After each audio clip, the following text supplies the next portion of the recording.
Mais um calote da 777, provocando a demissão dos advogados. Outros elementos que fazem com que o Vasco recupere todas as ações na justiça. Eu falei sobre isso na semana passada. Linda festa do torcedor vascaíno em Manaus. Tem jogo hoje diante do Madureira. Duas novidades no time titular em relação à equipe que vinha jogando no ano passado. Um atleta recém-contratado ficou no Rio, atacante rescindiu o contrato de vez, já não é mais atleta do Vasco. 3 jogadores afastados não viajaram, Souza integrado na equipe. E vou colocar uma pá de cal nessa pseudo-polêmica envolvendo as viagens de Vasco e Madureira para Manaus. Beleza pura, povão vascaíno! Que bom ter você de volta aqui no meu canal, que a cada dia cresce graças ao seu like. Deixe o seu joinha aí, se inscreva no canal, ative as notificações. Juntos, vamos chegar à marca dos 80 mil.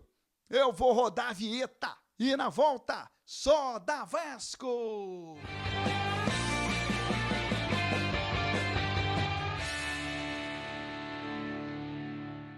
Vinheta rodada, o tempo que você teve de se inscrever no canal, o meu muito obrigado. Torcedor vascaíno, na semana passada eu disse sobre a questão na justiça, o Vasco vai tentar recuperar todas as ações, alegando algumas inadimplências contratuais, algo que a 777 deveria ter feito no contrato em vigor e acabou não cumprindo. E surgiu a notícia ontem, trazida pelo jornalista Diogo Dantas, do jornal O Globo, de que a 777 está devendo o escritório do doutor Sérgio Bermudes, que defende, ou defendia, a 777 no processo que está em curso na Fundação Getúlio Vargas. O motivo? A 777 está devendo algo em torno de 308 mil dólares, o equivalente a quase 2 milhões de reais. Os advogados do escritório do Sérgio Bermudes pediram demissão, pelo menos nesse processo. Não vão mais defender a 777. E é um elemento muito importante para o Vasco da Gama. Por quê? O departamento jurídico do Vasco vai mostrar que a 777, de fato, não tem dinheiro. Sequer para pagar os advogados, vai mostrar que, de fato, a empresa não tinha dinheiro para suportar o contrato feito pelo Vasco da Gama. É mais um elemento, é mais um detalhe fundamental, importante que o Vasco vai trazer para o processo para poder recuperar todas as ações. E existe algo muito importante aí, porque se o Vasco recupera todas as ações, também afasta um processo que há na justiça norte-americana da empresa inglesa Lindhouse contra a 777. E nesse momento, este processo inviabiliza a venda das ações da Vasco SAF, que entra em campo hoje para enfrentar o Madureira. E que festa linda, mais uma vez fez o torcedor vascaíno, é uma torcida incomparável, a mais leal.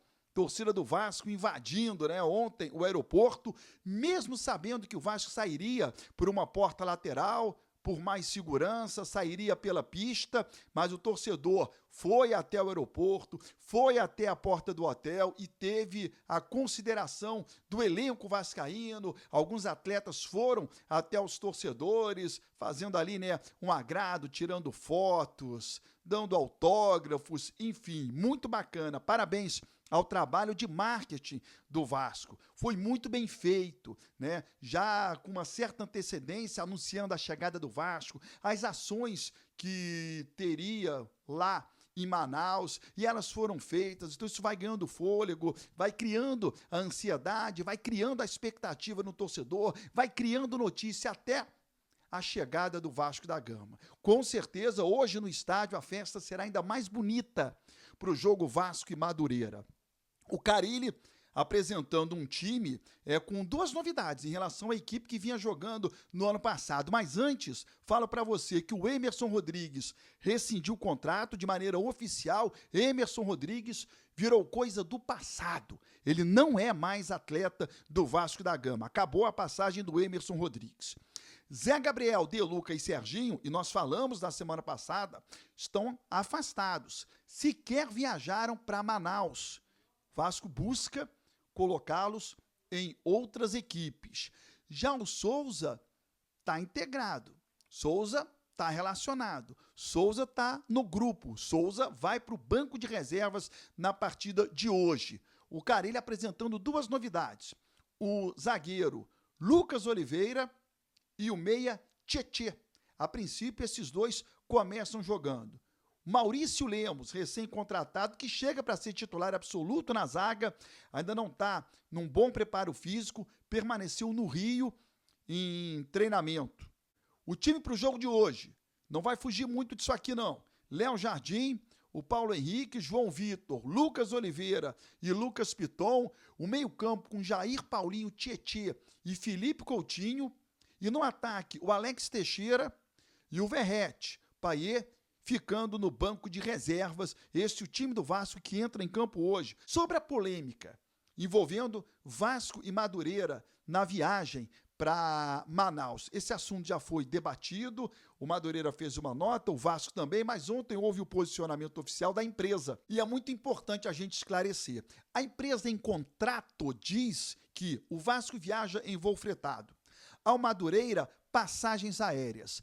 A empresa diz que não conseguiu colocar todos os jogadores do Madureira num voo só.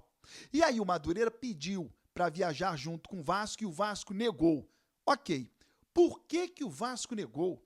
Essa é a pergunta. Bom, o avião comporta 174 passageiros. A delegação do Vasco era de 75.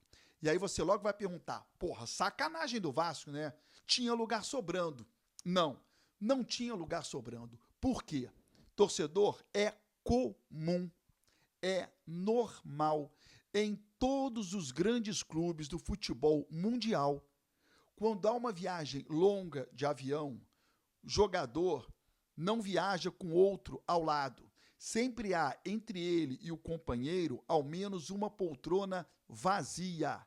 É normal, para dar mais conforto aos atletas. Sempre foi assim. E o Vasco se preparou para isso. Tinha lugar sobrando, tá? E aí você vai atrapalhar, né, o atleta vascaíno para dar carona para jogador do Madureira, que cumpra-se o contrato. E o contrato foi cumprido pelo Vasco, voo fretado. Se a empresa não cumpriu o contrato com o Madureira, da maneira que o Madureira gostaria, é um problema do Madureira com a empresa. O Vasco poderia dar uma carona? Até poderia, desde que não incomodasse o elenco vascaíno. Então o Vasco agiu de maneira correta. A partir do meio-dia, aqui no meu canal do YouTube tem a Hora do Vasco, sempre ao vivo, para que a gente possa interagir melhor. Estou te esperando.